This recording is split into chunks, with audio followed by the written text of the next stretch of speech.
également aux prières faites par l'ensemble de mes collègues par rapport aux nouveaux venus, que nous sommes des membres du gouvernement pour cet exercice de vérité que vous avez engagé. Comme on le sait, moi je me dis toujours qu'un pays qui se vaut, comme on le dit, juste, prospère et équitable, ne se construit rien que dans la vérité et dans la transparence. Et pour cet exercice, il faudrait bel et bien continuer. Parce que quelle que soit la difficulté, il faut le dire aux Sénégalais, la vérité. Parce que c'est cette vérité-là qui nous a permis de conquérir aujourd'hui le pouvoir national. Donc il ne faudrait jamais suivre l'élan de ce qui était là et qui voudrait bel et bien revenir aujourd'hui nous donner des exercices. Nous donner pas d'exercices, des leçons de morale pour nous empêcher ou nous pousser à aller vers des exercices dont on sait, dont tout le monde connaît. Ces exercices dont on sait que leur mise en application, c'est vivre dans le confort et c'est des malversations financières qui nous ont amenés dans ces situations que nous sommes en train de vivre aujourd'hui. Il faudrait refuser cet élan et maintenir le cap parce que ce pays-là, il faut qu'à tout prix, on réussisse à le redresser à jamais. Donc, je vous appelle, Monsieur le ministre, moi, en plus de ces éléments, je voudrais vous féliciter pour l'exercice de rationalisation sur plus de 445 milliards exercé sur les dépenses en biens et services, sur les transferts courants et même sur les dépenses en transfert de capital. Il faudrait continuer sur cette lancée, mais également revenir sur la mise en terme des critères de convergence. Monsieur le ministre, ça a toujours été un débat, et pour moi, les critères de convergence au niveau de l'UEMOA, il faut que ces critères soient revus, surtout pour le Sénégal, surtout concernant le critère sur la masse salariale.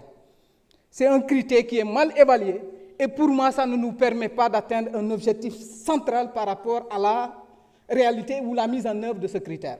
Il faut que le Sénégal puisse inclure la totalité des charges liées au salaire, que ce soit dans les transferts courants ou que ce soit dans ce qui est payé au niveau de la solde, dans ce critère, pour qu'on puisse faire une meilleure appréciation de cette lecture.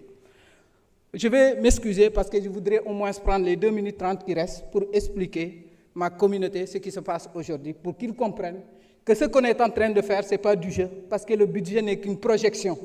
Quand le budget est projeté, on le projette sur l'avenir et au bout du temps, bel et bien, il faut y avoir des modifications que l'on peut constater et l'État a jugé nécessaire de ramener le budget au sein de l'Assemblée pour montrer aux gens la réalité.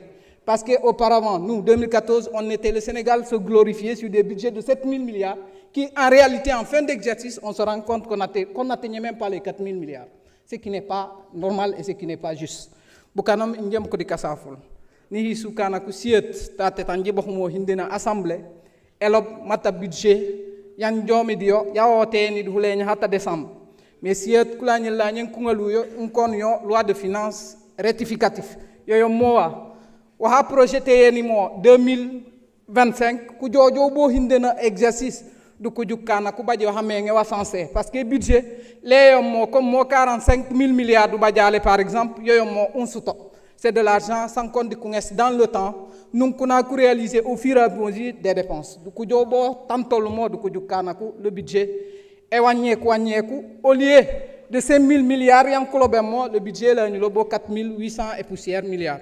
Mais le budget EU que l'on le connaît mo yokule ñu mo beaucoup hissé su kay waaw kan mo le budget yu déal donné à mo bo siet parce que siet Sénégal do mami e su kieta elo malegen di malegen su kay tawme di mo ku jow mek jo ngala siet gouvernement di malegen am mu kaccio ko la kate su kay ubi mo tok kawum kawki den seno hando al mo kan di kaw nga ku yom mo uliko jokula do kita non katef do tef ban katef kan Sénégal ko fany mon ku kan siet su kay katef katan ngala li su kay getuma tan do ha sawon kajom le développement il y a ce qu'elle a modio ou le Sénégal émergent il y a ce qui est monanon parce qu'en une réalité et quand juste des discours et quand juste une parole y en doit assez anan soumi modulo bo handu badut et qui mo la ñu lan kula ñu mo siet bi ku on kata assemblée ku histori kanol ku wahanji no le mo bodi ma Sénégal ba baju ha censé o jila ñu mo jibi jo théorie ninji badjo ji li ba mettre en œuvre au niveau de l'exercice pour monter kay Sénégal en donc ka modé kan su yata bodi su kay bodi ma jokke mo la banden sempanu lingal utukato lit wa ha chokolay akani dit masume di safo abaraka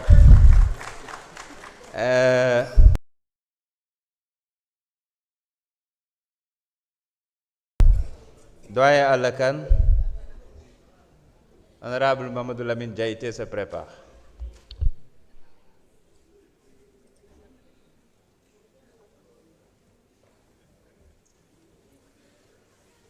Bismillahirrahmanirrahim. Monsieur le Président de l'Assemblée nationale, Messieurs les ministres, Messieurs les collaborateurs du ministre, mes chers collègues, honorables députés de la 15e législature de la République du Sénégal, je vous salue. Mais tey dañuy def exercice de jubanti dañoo woote budget décembre mu am yu xew mu dëng ñu jubanti loi de finances rectificative. On est passé de la LFI à LFR. Mais il y a un problème.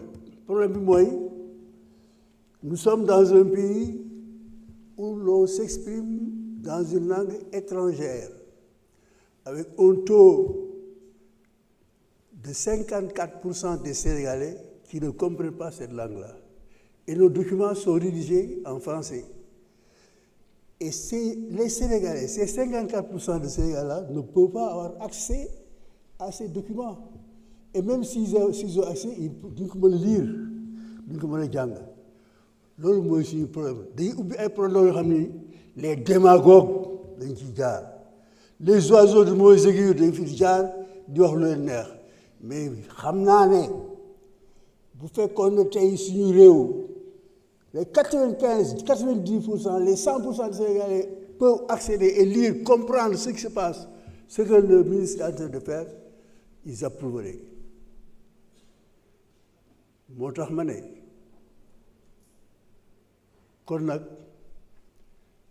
lu yomb la finance mooy doxal réew yore njaboot di seet nooy def ba lépp dox te boo ko seetee si ñun nous sommes 18 millions. 18 millions, beaucoup divisé par 9 pour la famille, ça te fait 2 millions de ménages. Mais chaque chef de ménage est un ministre des Finances. Donc nous avons 2 millions de ministres des Finances au Sénégal, dont le khalife général s'appelle Cheikh Diba.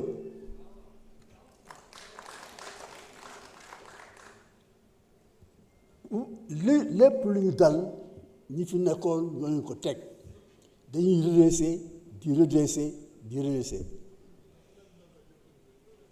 Ma yaakaar ne nous prenons par exemple le déficit budgétaire bi nekk ci document bi s'élève à 1695 milliards 900 millions. Mais toujours dans les dépenses, j'ai les charges financières de la dette, c'est-à-dire intérêts et commissions yi, ça fait 1057 milliards 100 millions. Donc, mon diesel déficit bi, c'est comme quelqu'un, ben collègue wax na ko fi mais pour qu'il y ait des intérêts, il faut d'abord au préalable mu am dette. Ñan ñoo defoon dette boobu. Deuxièmement, am na ko wax fii ci affaire pétrole bi Sangomar. Mais Sangomar kan moo négocié contrat yooyu ba jox Woodside bi koy gérer 82% du capital jox 18% seulement chose. Donc il faut que cette jeunesse-là soit mobilise derrière le ministre de l'Énergie dans les négociations pour mu appuyer ko pour ñu négocier pour reprendre les pétroles pour pouvoir le renvoyer les dividendes. Donc c'est pas le gouvernement actuel qui est responsable de la situation, mais ceux qui avaient négocié ces contrats-là et qui demandent qu'on les renégocie, qui sont responsables. C'est important à savoir ça. Il faut éviter la démagogie. Moi, je pense qu'il y a certains propos qui sont des propos de démagogues qui n'expliquent rien. Et avant de finir, je voudrais montrer au peuple ce document. Assane Sénégal xool leen lii document bu ñuy wax dernier trimestre 2024 document bu premier trimestre 2005 ak le budget rectifié yëpp a ngi ci biir te bu ñu daan ñëw fii ay oto ñoo koy indi ñu ko dugal ci biir. Ça c'est signé Malick Ndiaye et je demande que monsieur le ministre que nous fassiez qu'est-ce qu'on a gagné à partir de ça? Parce que le premier ministre, je voyais des pick-up garés ici, ils voient du double, loolu amatul jërëjëf doyen yal na yàlla gën a guddal sa fan bàyyi def yàgg a yàgg. Honorable Mamadou Lamine Diaité, doyen Mayabe Mbaye se prépare. jërëjëf